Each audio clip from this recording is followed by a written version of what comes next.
दोस्तों, यह कहानी एक ऐसे लड़के की है जिसे देखकर तुम भी हिल जाओगे और ऐसे कांड तुम भी नहीं कर पाओगे, क्योंकि इस आदमी ने इस मूवी में 100 से ज्यादा लड़कियों को पेल दिया और ये जिस भी लड़की को बम्बू देता था उस लड़की की शादी हो जाती थी। इसीलिए सभी लड़कियां इसे रिश्ते वाली मासी समझकर खुशी खुशी छिपी दे देती थी। तो मूवी की शुरुआत होती है और कुछ बच्चे बॉटल घुमाने वाली गेम खेल रहे होते हैं। तो इस गेम में लड़का बॉटल घुमाता है और ये बॉटल जिस भी लड़की पर आकर रुकेगी वो दोनों अकेले कमरे में चले जाएंगे। तभी एक मोटे लड़के का नंबर आता है तो वो खुद से 100 गुना पतली लड़की को कहता है, आजा रानी, बस 10 मिनट के लिए, और वो दोनों चले जाते हैं अकेले कमरे में। इसके बाद पप्पू की बारी आती है और उसकी बोतल एक काली जादूगरनी पर आकर रुकती है और वो दोनों कमरे में जाते हैं। तो काली जादूगरनी पप्पू को कपड़े उतारने को कहती है, लेकिन हमारा पप्पू बेचारा तो डर ही जाता है और वो साफ मना कर देता है। और वहीं बाहर बैठे मोटे को लगता है कि अंदर पप्पू को तो मौज आ रही है, लेकिन तभी जादूगरनी पप्पू को लात मारकर बाहर फेंक देती है, जिसे देखकर सभी बच्चे डर जाते हैं।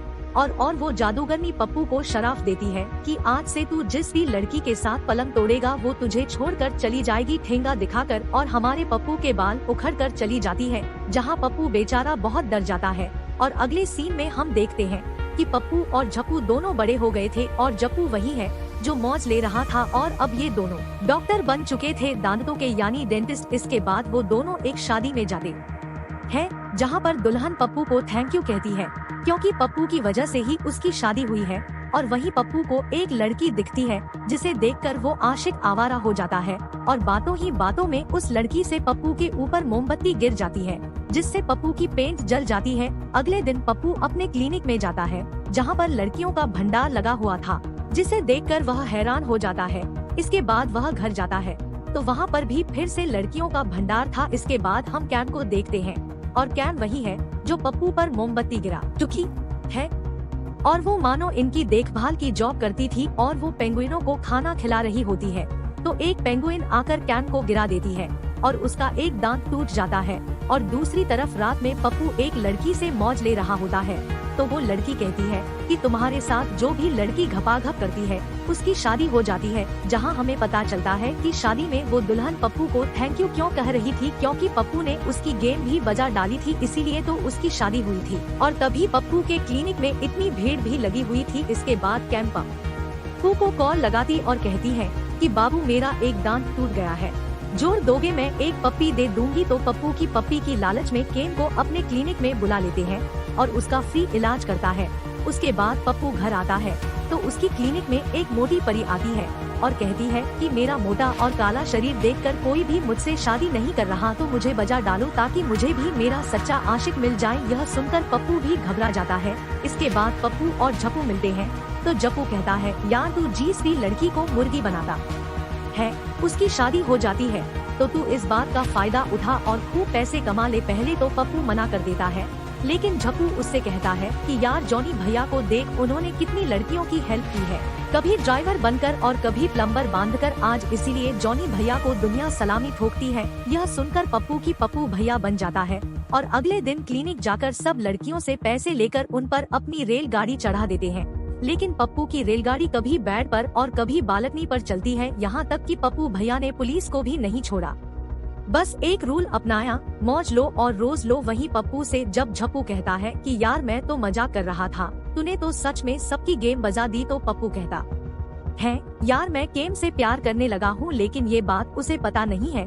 तो झप्पू कहता है कि पप्पू मेरा एक काम कर दे, मेरे पीछे एक हथनी पड़ गई है तो उसे खुश कर दे, मैं तेरा एहसान कभी नहीं भूलूंगा। तो पप्पू को फील होता है ये सब करते करते कैम मेरे हाथ से निकल जाएगी और वो उसी रात कैम से मिलने जाते हैं और उसकी ऑफिस में फूलों का भंडार लगा देते हैं और पेंगुइन बांधकर उसके सामने डांस करता है ताकि उसे खुश कर सके। लेकिन कैम खुश होने के बजाय उसके सरप्राइज से डर जाती है और उसे ठेंगा दिखाकर वहाँ से चली जाती है। और अगले दिन कैम अपने एक दोस्त के साथ घूम रही होती है तो पप्पू को लगता है कि यह लड़का उसका बॉयफ्रेंड है, तो पप्पू उसे टप्पू बनाकर मारता है। लेकिन कैम पप्पू की हरकतें देखकर उसे उंगली दिखाती है और कहती है कि आज के बाद मेरे पीछे मत आना, और बेचारा पप्पू बहुत ज्यादा उदास हो जाता है। इसके बाद उसे एक बोतल रोड पर घूमती हुई नजर आती है। पप्पू को काला जादू करने का श्राप याद आता है और वो सीधा झप्पू के घर पर चला जाता है और वहाँ से वो दोनों काली जादूगरनी के घर पर जाने के लिए निकल पड़ते हैं। वहाँ जाकर पप्पू जादूगरनी से माफी मांगते हैं और वो लड़की कहती है कि यार वो तो मैंने बचपन में ऐसे ही बोल दिया था, वो बस एक मजाक था। और पप्पू को मशवरा देती है कि तुम कैम को उसे हालात पर छोड़ दो, अगर वो तुमसे प्यार करती होगी तो वो खुद ही तुम्हारे पास आ जाएगी। और थोड़े दिनों के बाद पप्पू को पता चलता है कि कैम हमेशा के लिए मुल्क छोड़कर जा रही है। पूरी जी जान लगा देते हैं एयरपोर्ट पर कैम से मिलने के लिए। और जब वो उससे मिलता है और कैम से कहता है कि मैं तुमसे बहुत ज्यादा प्यार करता हूँ, और केम भी कहती है कि हाँ बाबू मैं भी तुम्हारे साथ आशिकी 3 बनाना चाहती हूँ। और वो दोनों किस करते हैं और पप्पू को अपना सच्चा प्यार मिल जाता है। और अब वो दोनों पेंगुइन के पास खड़े हुए होते हैं तो काली जादूगरनी अपना जादू वाला बॉक्स निकालती है और उसमें से पप्पू की डॉल निकालकर पिन निकाल देती है। इसका मतलब वो अपना सराफ वापस ले लिया था और यहीं पर इस मूवी का एंड हो जाता है। और भी एक्सप्लेन वीडियो देखने के लिए चैनल को विजिट और सब्सक्राइब करो।